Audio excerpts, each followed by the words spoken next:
It's okay. What are some of the biggest red flags and queries that would turn you away from a Ooh. book?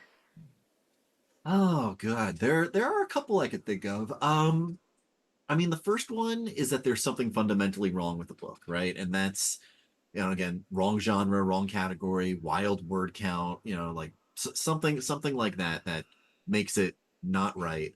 And most of the time, that's not even the writer's fault. Maybe they don't have good critique partners. Maybe they don't have good beta readers. Like something, there's some kind of error there that I can't fix.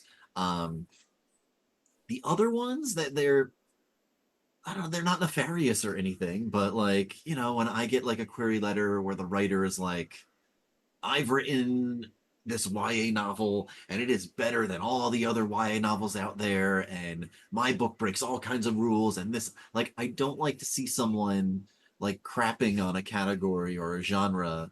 I want to see someone who appreciates the category and the genre. And if you're doing something that is wildly different, just talk about it. Like, don't shut down all the other books because, like, hey, I write YA. Are you really gonna insult me in that email right now? Um, I don't like it when writers try to write a query in the voice of their character.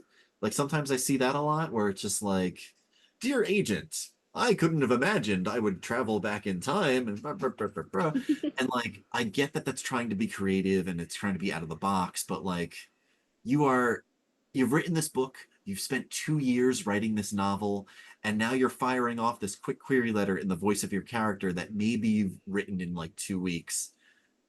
Like I'm assuming the quality of writing in this like query matches what's in the book, and that's definitely not going to be the case, right? So like, don't risk it all to try to be quirky like that. Um, and this isn't a red flag, but it's a silly thing I see people do sometimes where they try to open the query letter with like a quote from their own book. And I get the drive there. I think it's, hey, I'm trying to make my pitch interesting. Here's some really interesting things that I've said. But like, if that quote isn't wildly arresting and interesting, you're kind of ruining your chance there, right? So like, don't do that either. Um, oh, and then one last one that's this again, it's not a red flag, but I think it's a mistake to do. It's when like a writer has like, here's my like what is the word I'm looking for? Like, here's what I imagine the cover for my book might look like, and here's a book trailer that I've made for my book that's not out yet. And I get that that's trying to be extra creative, but I might think it's self-published when I see that, and like generally I don't take on self-published projects, and a lot of agents don't unless there's some significant sales or interest behind the project. And you might accidentally ruin your chance without meaning to. So I would avoid that. I don't think I really don't think it helps there. Trying to think of others. Those are the big ones, I think.